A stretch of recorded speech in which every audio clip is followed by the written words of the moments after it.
Hi, everyone. Welcome to Chicago Sports Tonight. Lou Canellis with you alongside Laurence Holmes from The Score, Jason Leisure from the Chicago Sun-Times. By the way, I want to say thank you to our sister station down in Dallas for that footage.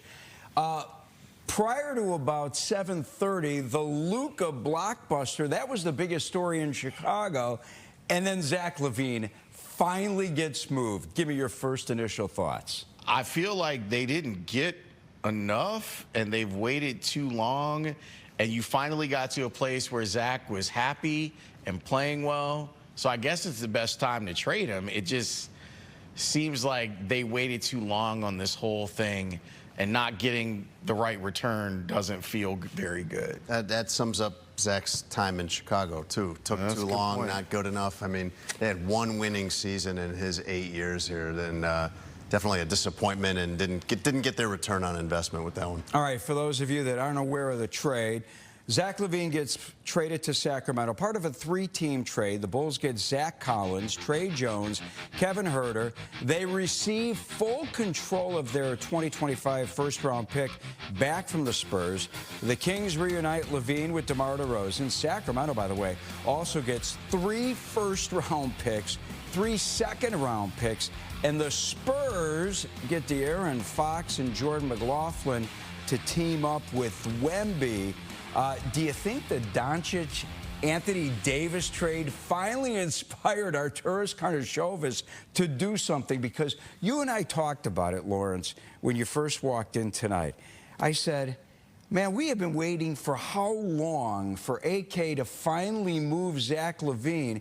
And I watched last night at 11:30 the NBA world come apart. People are wondering if someone had hijacked Shams' Twitter account because no one believed that they could get away with trading Doncic for AD without the world knowing ahead of time. It's pretty crazy. I was out in these streets last night, Lou, and that's not something I ordinarily do. I want to know where you were. I was in Logan Square. Oh, good spot. All right. I was in Logan Square with some of the guys from The Score, and we were hanging out. And I get back home, and as I pull into my garage, I'm getting text messages, and I'm like, what's going on? Our buddy Tony Gill was sending text messages, and I'm like, what happened? So I go and check with Shams because I don't believe it. I don't believe it at all. So I check Shams' timeline, and Shams doesn't mess around. He's got the news. So I was shocked by that. I don't know how you felt. You covered the league for a long time. It's such a weird trade for the Lakers. I mean, for the Mavericks, where it's like you're giving up Luka. He's 6 years younger than AD. He's a guy you can build around. All of these reasons why the Lakers were very happy to trade for him. I don't really get what the Mavs are doing, and I don't know if they're planning on keeping AD or if they're going to now flip him or. I mean, they have till Thursday. Well, I want to get into that trade in a second, but let me bring it back to the Bulls for a second before we move off the Bulls, because I thought you brought up a great point. What did they get for Zach LaVine after giving away, in my opinion, Alex Caruso, one of the better defenders in the NBA, after giving away in a sign and trade DeMar DeRozan, and now, as you mentioned, Laurence, I mean, LaVine, we've been waiting for him to play like he's playing right now. Yes. To me, the deal doesn't make a lot of sense until we find out if there's something else on the backside of this, if there's another trade for them to make. Getting the full protection of your pick taken off, they were headed that way anyway if they just kind of kept being bad. They've seemed directionless for a while, and I like Mark Eversley and Arturas Karnisovas. I've had an opportunity to sit down with both those guys. I think they're sharp guys. I just don't know if they're movers and shakers in this league, and it's hard to see what the Bulls' direction is. They're stuck in no man's land. They won't really bottom out, and that doesn't guarantee you anything anymore in the NBA, and they won't go for it. So they're But are they now? Are they stuck. bottoming out now? Is this the move? Because you've now given away your leading scorer. You've given away leadership. Who knows what's going to happen with Nico and Lonzo over the next, 4 days as we take a look at the trade. And let me throw this out there as well. By the way, Huerter and Collins have 1 year left on their contracts after this season. Trey Jones' deal is expiring. As you mentioned, they get full control of their first-round pick this year. And They're going to receive significant cap flexibility, about $10 million in savings for the next season, 2025-2026 season. So it all reeks of, okay, let's rip it down to Clear the the studs decks. and rebuild. It does, but who's available for you to go and get? And the NBA is just bizarre right now. When a top 5 player just gets traded in the middle of the night for a guy who has problems staying healthy. When he's healthy, he's really good. Both of those guys are hurt right now. Like, that's the other part that's so weird about that trade, is that both guys are hurt, and yet they were able to be moved.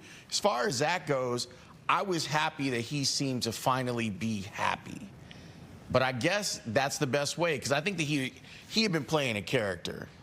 When he got with Clutch Sports, it felt like he was playing a character of, this is what a max guy in the NBA is supposed to act like. And now I feel like we had gotten back to the guy that he was, the guy that teammates would always talk about being like a really good dude. You got to move him. If you're going to start over, you have to move him. But for what? What's the plan? And I don't know if there's anything that tells us what the plan is. That's two problems that they've had recurring for the Bulls, Lou, is you mentioned some of the other guys they've offloaded, not getting good value in return for that. It's clear that they keep overpaying for guys. And then Laurence, like you said, they're just right in the middle. They're right where you would never want to be in the NBA.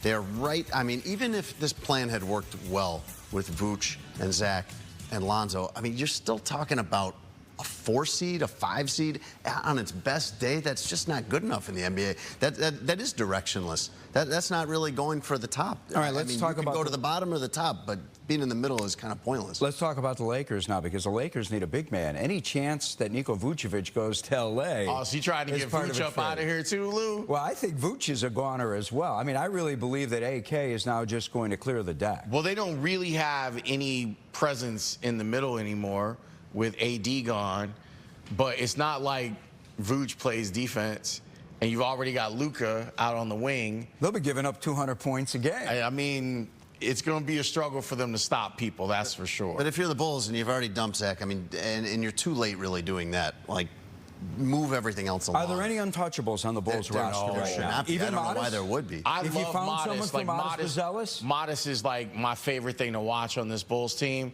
But if someone wants to give you something for him, you got to do it.